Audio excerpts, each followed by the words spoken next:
Assalamualaikum warahmatullahi wabarakatuh. Waalaikumsalam warahmatullahi wabarakatuh. Alhamdulillah bi ni'matihi tatimmu shalihat wa bi dzikrihi tatanazzalur rahmat wal futuhat. Allahumma shalli wa sallim wa barik ala sayyidina Muhammadin al-fatih lima ughliq wal khatim lima sabaq nasirul haq bil haq wal hadi ila siratikal mustaqim wa ala alihi wa sahbihi haqqa qadri wa miqdaril azim. Subhanaka la ilma lana illa ma 'allamtana innaka antal alimul hakim. Wa tub 'alaina ya rabb innaka antat tawwabur rahim. Rabbi shrah li sadri wa yassir li amri wa hlul 'uqdatam min lisani yafqahu qawli. Rabbi zidna ilman wa yaqinan warzuqna fahman amin ya rabbal alamin. Ma'asyiral hadirin hadirat rahimakumullah. Alhamdulillah, alhamdulillah, segala puji syukur kita atas segala berkat rahmat dan karunia dari Allah Subhanahu wa taala, yang mana sampai saat ini Allah senantiasa berikan hidayah kepada kita. Allah tanamkan nikmat Islam dan iman dalam hati kita, sehingga kita masih bisa melaksanakan sholat isya secara berjamaah, serta insya Allah mengerjakan sholat tarawih secara berjamaah. Itu merupakan nikmat yang luar biasa yang Allah berikan kepada kita. Salawat berserta salam tak lupa kita curahkan kepada junjungan kita, suri tauladan kita, Nabi besar Muhammad sallallahu alaihi wasallam beserta para keluarga, sahabat dan pengikutnya hingga akhir zaman. Ma'asyiral hadirin hadirat rahimakumullah. Dari nikmat yang Allah berikan kepada kita, perlu kita sadari bahwasanya nikmat tersebut, segala nikmat yang Allah berikan kepada kita, itu bisa membuat kita mendapatkan kebahagiaan di dunia dan di akhirat, atau sebaliknya membuat kita celaka baik di dunia ataupun di akhirat ketika menghadap Allah Subhanahu wa taala. Baik nikmat apapun itu yang Allah berikan kepada kita, nikmat harta yang Allah titipkan, yang Allah berikan kepada kita, jikalau harta tersebut kita gunakan untuk hal-hal yang baik, kita gunakan atau kita keluarkan untuk hal-hal yang diridhai oleh Allah, maka harta tersebut akan membawa kita ke dalam surga Allah Subhanahu wa taala. Namun sebaliknya, jikalau nikmat harta yang Allah berikan kepada kita, kita gunakan untuk hal-hal yang mengundang murkanya Allah, kita gunakan untuk hal-hal yang membuat yang diharapkan oleh Allah Subhanahu wa taala, maka nikmat harta tersebut akan membuat kita terjerumus ke dalam neraka Allah Subhanahu wa taala. Begitu juga nikmat anak yang Allah berikan kepada kita. Anak bisa membawa kita ke dalam surganya Allah, ataupun anak bisa membuat kita terjerumus ke dalam neraka Allah Subhanahu wa taala. Sebagaimana Nabi Muhammad SAW bercerita kepada para sahabatnya, bahwasanya Nabi Muhammad mengatakan, wahai sahabatku, ketahuilah, ada di antara hamba-hamba Allah yang dia di dunia rajin ibadah, rajin melakukan ketaatan kepada Allah, sampai di akhirat ketika dia dihisab oleh Allah, dia bakal menjadi penghuni surganya Allah Subhanahu wa taala, karena amal baiknya yang bagus, ketaatannya yang banyak yang dia lakukan selama dia hidup di dunia, sehingga ketika dia menghadapi yang namanya hisab, pahalanya condong lebih berat daripada kesalahannya, dan dia akan menjadi penghuni surganya Allah Subhanahu wa taala.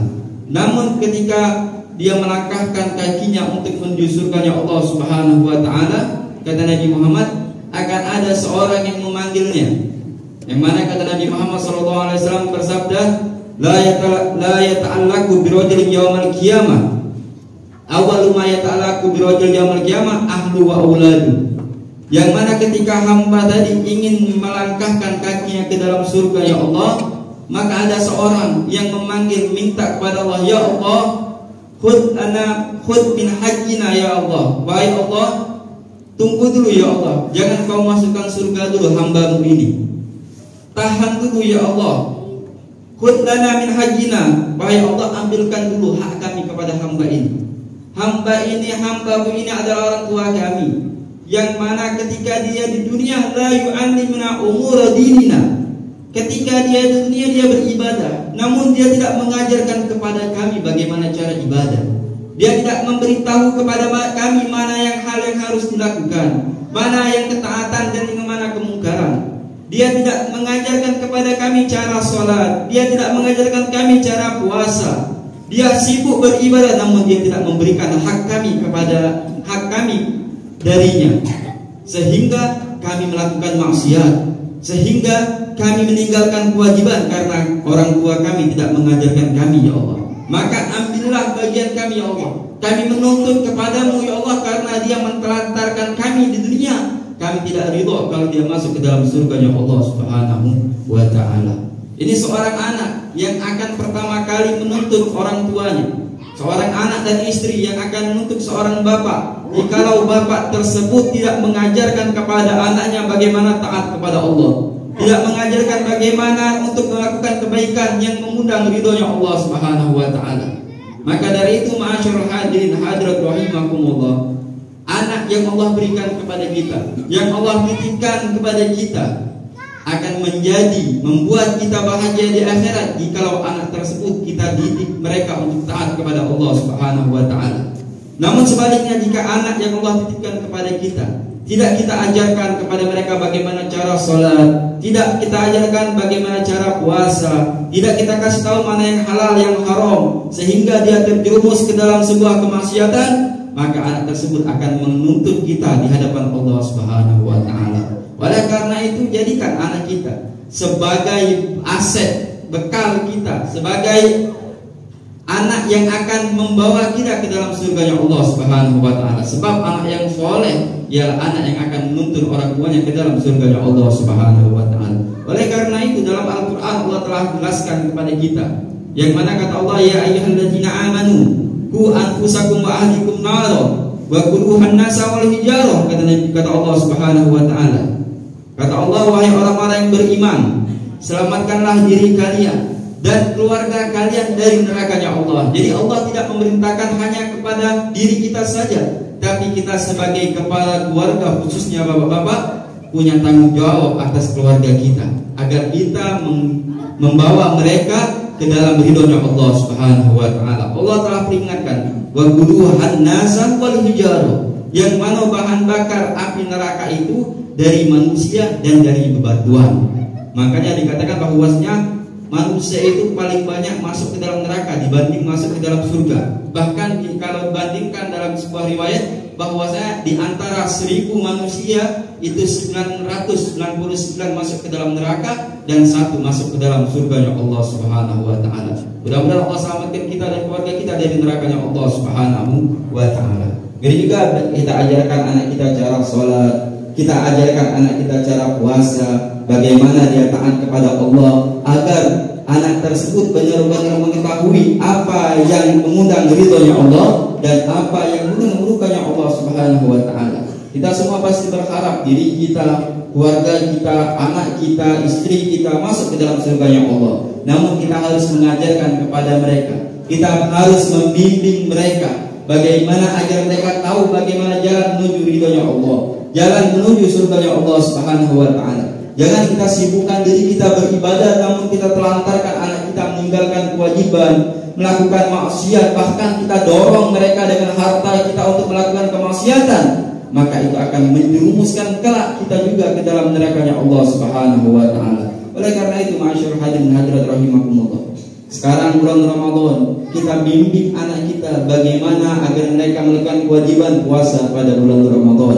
Bahkan dikatakan dalam kitab Nadhatul Majalis yang dikarang oleh Imam Syekh Abdurrahman As-Safari, ulama hadis di abad ke-8, bahwasanya di kitab tersebut beliau menceritakan ada seorang majusi, seorang non-Islam yang mempunyai seorang anak, yang mana majusi ini hidup di sekitar orang muslim, tetangganya muslim, depan rumahnya muslim, dia hidup di antara kaum muslimin.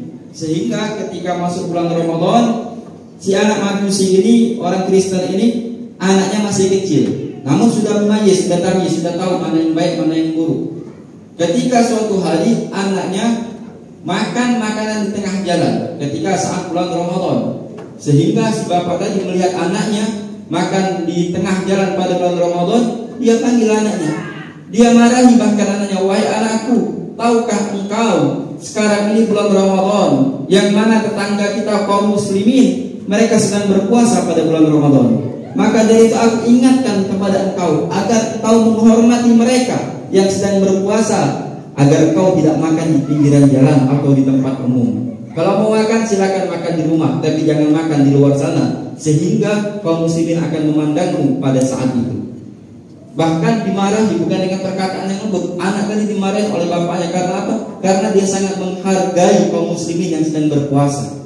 Sehingga selang beberapa waktu sampai si Majusi ini meninggal, ra'a aliman, seorang ulama di tempat tersebut bermimpi melihat keadaan si alim, si Majusi tadi, orang Kristen tadi dilihat dalam keadaan kenikmatan dari Allah Subhanahu wa taala. Sehingga ditanya, wahai fulan, wahai tanggaku, bukannya kau dulu seorang non-Islam? Bukankah kau bukan orang yang menyembah kepada Allah Subhanahu wa taala? Maka kata orang tadi, benar, aku memang bukan non-Islam di semasa hidupku. Namun ketika aku hendak sebelum meninggal, Allah memberikan hidayah kepadaku. Karena aku menghormati apa yang dihormati oleh Allah, karena aku memuliakan apa yang dimuliakan oleh Allah, yaitu bulan Ramadan, Allah berikan hidayah kepadaku dan aku bertaubat kepada Allah Subhanahu wa taala dan Allah berikan ampunan kepadaku sehingga Allah balas aku di akhirat dengan kenikmatan dari Allah Subhanahu wa taala. Ini seorang non-Islam, masyaallah hadirin rahimakumullah, yang dia menghormati apa yang hal yang harus dihormati, yang dia memuliakan bulan yang mulia yaitu bulan Ramadan. Dia mendapatkan hidayah dari Allah Subhanahu wa taala sehingga dia mendapatkan ampunan dari Allah Subhanahu wa taala. Apalagi seorang yang dari kecil bisa dibilang udah Islam, di bulan Ramadan dia puasa pada bulan Ramadan, maka dari itu kita muliakan juga bulan yang mulia. Muliakan apa yang dimuliakan oleh Allah agar kita mendapatkan kemuliaan dari Allah Subhanahu wa taala. Ajarkan anak-anak kita berpuasa semampu mereka. Anak yang masih umur 5 tahun, 6 tahun, yang sudah memayis lah, yang sudah bisa membedakan mana yang baik, mana yang buruk. Sebelum mereka balik kita ajarkan agar ketika mereka sudah balik, sudah dewasa, terbiasa untuk berpuasa pada bulan Ramadan. Jika lo tidak mampu 1 hari penuh puasa pada bulan Ramadan, ajarkan kepada mereka puasa sampai jam 10. Misalkan gak kuat, suruh makan jam 10, tapi dikasih semangat. Wah, ini udah bagus, bisa nahan sampai jam 10. Besok ditambah lagi sampai jam 11. Besok ditambah lagi, agar mereka terbiasa menjalankan apa yang diperintahkan oleh Allah Subhanahu wa taala. Sehingga ketika mereka sudah balik, sudah dewasa, mereka melakukan kewajiban tersebut. Dan jikalau anak tersebut tidak melakukan kewajiban, sedangkan orang tuanya telah mengajarkan kepada anak tersebut bagaimana taat, bagaimana hal yang harus dilakukan, bagaimana kewajiban-kewajiban yang diperintahkan sudah diajarkan, namun anak tersebut tidak melakukannya, maka orang tua tidak bakal lagi dituntut oleh anaknya. Anak tersebut tidak akan menjerumuskan, tidak bakal bisa mencegah orang tuanya masuk ke dalam surganya Allah Subhanahu wa taala kalau orang tuanya taat kepada Allah. Tapi kalau orang tuanya mentelantarkan anaknya, tidak diajarkan anaknya bagaimana berpuasa, tidak mengajarkan anaknya bagaimana sholat, maka anak tersebut akan membuat orang tuanya terjerumus ke dalam nerakanya Allah Subhanahu wa taala. Maka dari itu, masyaallah hadirin rahimakumullah, kita sering berpikir bagaimana anak kita dewasa kelak menjadi orang yang sukses, menjadi orang yang berhasil urusan dunianya. Namun kadang berapa banyak orang yang lupa bagaimana agar anaknya menjadi sukses, bukan hanya dunianya, tapi akhiratnya juga sukses, bahkan menjadikan orang tuanya masuk ke dalam surganya Allah karena dari anaknya tadi.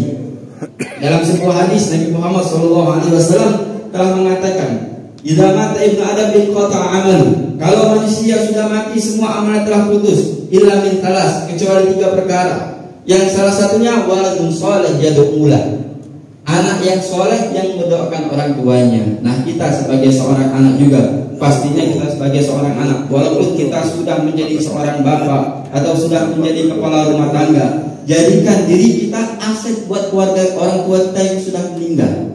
Bahagiakan orang tua kita yang telah meninggal dengan kita mendoakan mereka, dengan kita memberikan sedekah pahalanya untuk mereka. Itu yang akan membuat bahagia orang tua kita yang telah meninggal.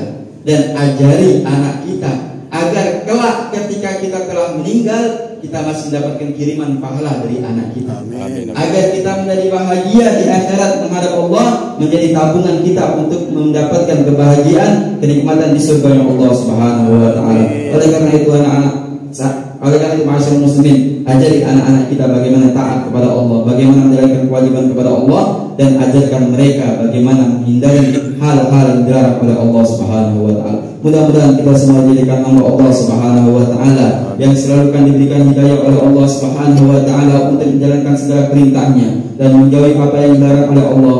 Dan mudah-mudahan anak kita dijadikan anak-anak yang soleh, anak yang bisa dibanggakan di hadapan Allah Subhanahu wa taala, anak yang bisa membawa kita ke dalam surganya Allah, anak yang akan menjadikan kita bahagia di dunia ataupun di akhirat ketika kita menghadap Allah Subhanahu wa taala. Amin ya rabbal alamin. Mungkin ini yang bisa saya sampaikan sedikit, mudah-mudahan bermanfaat untuk diri saya sendiri khususnya dan buat para hadirin hadirat umumnya. Dan jika ada yang salah saya minta maaf kepada Allah. Saya mohon ampun wabillahi taufiq wal hidayah. Wassalamualaikum warahmatullahi wabarakatuh.